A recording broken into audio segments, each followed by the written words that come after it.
অপকর্ম করলে আগেরটার চাইতে পরের পরিণতি আরো ভয়ঙ্কর হয়। যে ব্যাংক দেশের রিমিটেন্সের শতকরা 32 ভাগ একা আহরণ করে, এই ব্যাংকের যদি অস্তিত্ব বিপন্ন হয়, বাংলাদেশের অর্থনীতি বঙ্গোপসাগরে চলে যাবে। তো আমাদের দেশে বিশেষ করে পার্লামেন্টে যাদের নাড়াছাড়া দেখেন, প্রশ্ন আসে কে দড়ি টানে? সেই দড়িটা কোথার থেকে টান দেওয়া হয়? আজকে সংসদ নেতা, বিরোধী দলীয় নেতা, সংসদের চিফ হুইপ, বিরোধী দলীয় চিফ হুইপ, সমস্ত মন্ত্রীবর্গ, সংসদ সদস্যবৃন্দ, আজকে জুলাইয়ের প্রোডাক্ট আমরা। জুলাই নাই, আমরাও নাই। যে সিদ্ধান্ত কোথার থেকে হয়, কে কথা বলে, কার পক্ষে কথা বলে, এগুলো তো কিছুই আমরা বুঝতে পারছি না। আমি জাস্ট একটা ছোট্ট গল্প আপনাদেরকে শোনাতে চাই। এখন যেভাবে এসি আছে, ফ্যান ঘুরে, এক সময় ওই রকম বিজলি বাতি জ্বলতো না, ফ্যান ঘুরতো না, এসি চলতো না।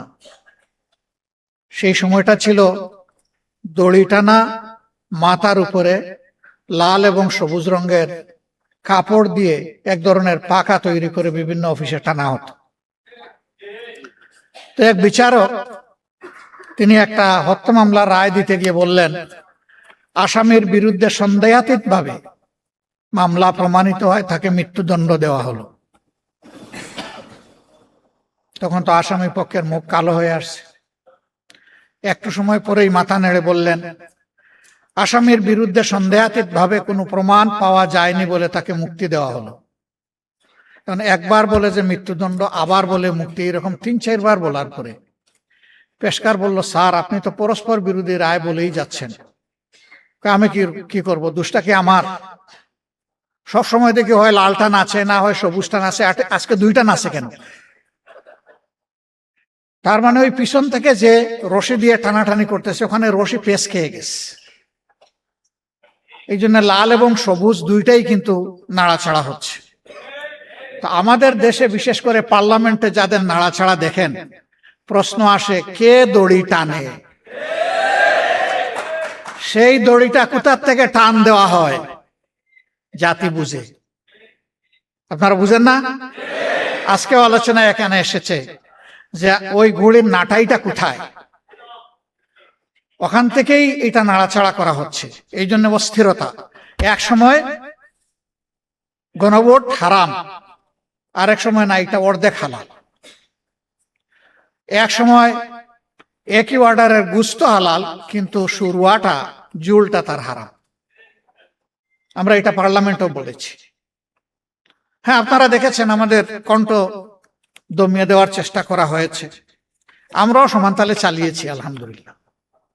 সুযোগ পাই না পাই আমরা কণ্ঠ বন্ধ করিনি, কারণ জনগণ আমাদেরকে তো তাদের অধিকারের পক্ষে কথা বলতে সেখানে পাঠিয়েছে। মুখ বন্ধ করে, আমাকে বিশেষ করে মুখ বন্ধ করে সুপার গ্লু দিয়ে ওখানে বসার জন্য জনগণ আমাকে পাঠায়নি। জনগণ আমাকে পাঠায়নি যে আমার ছবিটা সংসদ টিভি এবং বিটিভিতে উঠবে আর সারা দুনিয়া দেখবে। জনগণ পাঠিয়েছে আমি কি বলি সেটা জনগণ শুনতে চায়। আমার সহকর্মীরা, সহযোদ্ধারা, বিরোধী দলের এমপিরা জনগণের অধিকারের পক্ষে কি করে সেটা জনগণ দেখতে চায়। আমরা আপনাদেরকে কথা দিচ্ছি, আমরা সংসদে যাওয়ার আগেই বলেছি, এই সংসদের বিভিন্ন ধরনের সুবিধা নেওয়ার জন্য আমরা এখানে যাচ্ছি না। অনেক সুবিধা আছে, স্বেচ্ছায় অবলীলায় ছেড়ে দেব, নিবই না।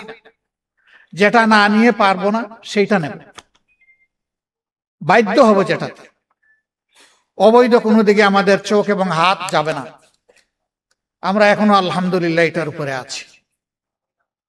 কিন্তু এই 24-এর গণবিপ্লব, গণ অভ্যুত্থান যেটাই বলেন, এখানে শুধু শিক্ষিত ছাত্ররা আর আমাদের মতো রাজনীতিবিদরা এই আন্দোলন করে নাই, জীবন দেয় নাই। আপনাদের দুয়া, মাবুদের মেহেরবানি, 1400-র মধ্যে মিনিমাম 1200 শহীদের বাড়িতে আমার ব্যক্তিগতভাবে যাওয়ার সুযোগ হয়েছে। আমি সজ্ঞানে সাক্ষ্য দিচ্ছি, এবং আমাদের 12 ভলিউমের এই শহীদদের স্মৃতিচারণ বই হয়তো অনেকের কাছে আছে, হয়তো নাই। আমাদের ওয়েবসাইটে সব কিছু আছে, মৌলিক 3টা ভাষাই আছে। যারা চাইবেন তারা সেখানে যেতে পারেন। যারা দুনিয়া থেকে বিদায় নিয়েছে শহীদ হয়ে, তাদের ৬২ ভাগ শ্রমিক। তারা কি কোটার বৈষম্যের বিরুদ্ধে নেমেছিল? কোটার বৈষম্যের বিরুদ্ধে নেমেছিল আমাদের যুব সমাজ, ছাত্র সমাজ। তারা নেমেছিল ফ্যাসিবাদের বিরুদ্ধে। তারা নেমেছিল একটা পরিবর্তনের আকাঙ্ক্ষা নিয়ে। তারা গুণে ধরা রাজনীতির হাত বদলের জন্য জীবন দিতে রাস্তায় নামে নাই। আমরা সংসদে দাঁড়িয়ে বলেছি, আজকে সংসদ নেতা, বিরোধী দলীয় নেতা, সংসদের চিফ হুইপ, বিরোধী দলীয় চিফ হুইপ, সমস্ত মন্ত্রীবর্গ, সংসদ সদস্যবৃন্দ, আজকে জুলাইয়ের প্রোডাক্ট আমরা। জুলাই নাই, আমরাও নাই। জুলাই আছে, আমরা আছি। জুলাই আছে, সরকার আছে। জুলাই আছে, বিরোধী দল আছে। জুলাই নাই, কিছুই নাই। এই জুলাইয়ের বিপক্ষে অবস্থান নিয়ে সরকার পার পাবে না ইনশাআল্লাহ। গণভোটের গণরায়ের মাধ্যমে এই জুলাইয়ের আকাঙ্ক্ষা ইনশাআল্লাহ বাস্তবায়ন হবে। এর জন্য আবার জীবন দিতে হয়, দিব ইনশাআল্লাহ। কালকে এই জায়গায় দাঁড়িয়ে জুলাই শহীদ পরিবার এবং যোদ্ধাদের সাথে আমাদের একটা বৈঠক ছিল। সেখানে আমার প্রিয় সহকর্মী সংসদে বিরোধী দলীয় চিফ হুইপ বলেছে, আগামীর আন্দোলনের সাথে নয়, সামনে থাকবো আমরা ইনশাআল্লাহ। সে এই সারির দিকে ইঙ্গিত করে বলেছিল, আমাদেরকে সামনে পাবেন। আমিও কথা দিচ্ছি, সামনে পাবেন ইনশাআল্লাহ। যতদিন সংসদের ভিতরে জাতির জন্য অধিকারের পক্ষে লড়াই করতে গিয়ে আমাদের থাকা প্রয়োজন, ততদিন থাকবো, তার বাইরে এক সেকেন্ডও নয়।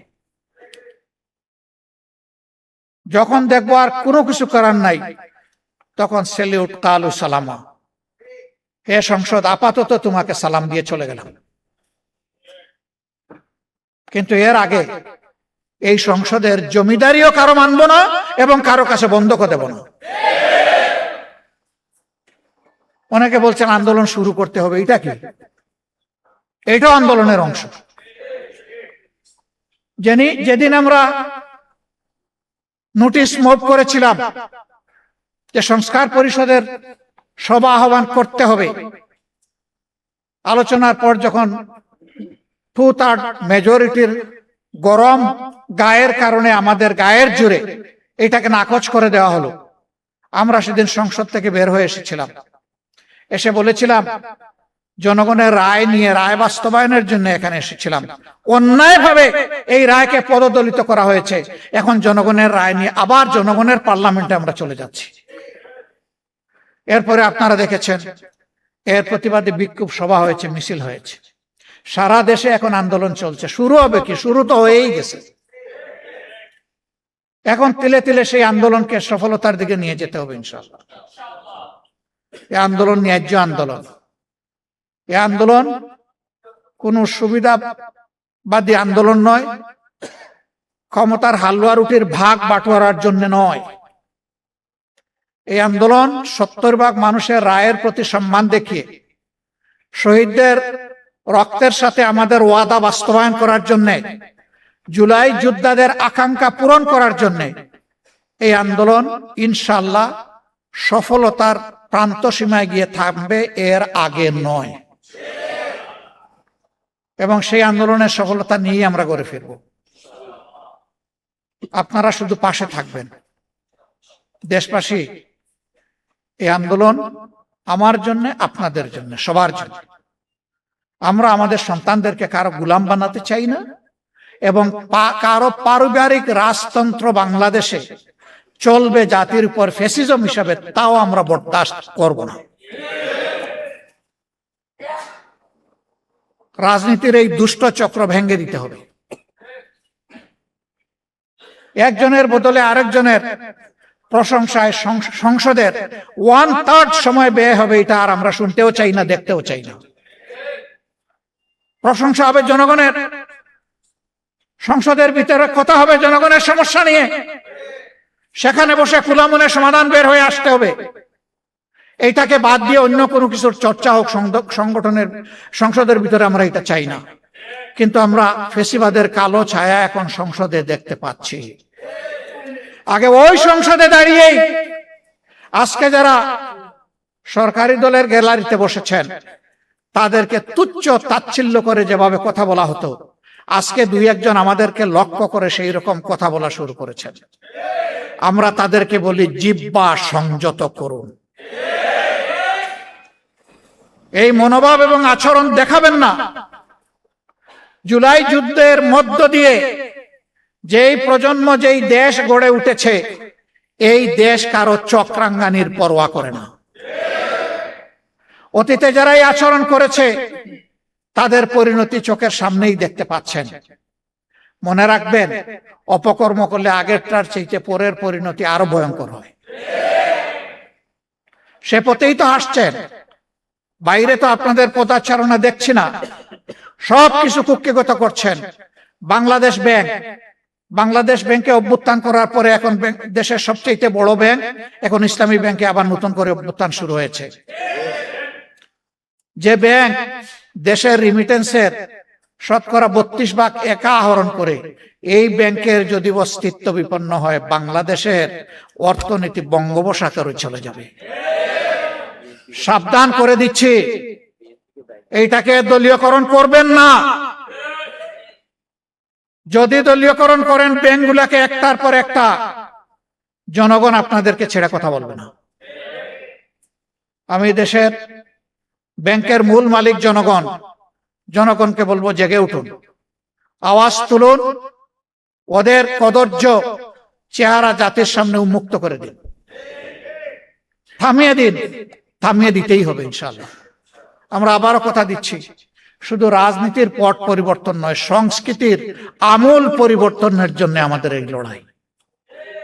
অপসংস্কৃতি যেখানে, সেটা ব্যাংকিং সেক্টর হোক আর যেখানে হোক, অর্থনীতিতে, সংস্কৃতিতে, শিক্ষা ব্যবস্থায়, তারপরে দেশের আইন অঙ্গনে, যেখানেই হোক, ইনশাল্লাহ আমরা বসে বসে আঙ্গুল চুষবো না।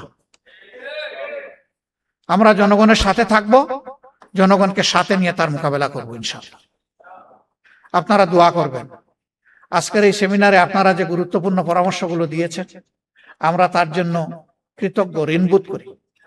আপনাদের পরামর্শগুলো অন্তরে ধারণ করে আগামীর পথ চলা আমরা যেন নির্ধারণ করতে পারি, এবং সেভাবেই যেন মহান আল্লাহর পর ভরসা করে আমরা জাতির সাথে থেকে, জাতিকে সাথে নিয়ে এই দাবিগুলা যেন আদায় করতে পারি। আল্লাহ যেন তৌফিক দান করেন।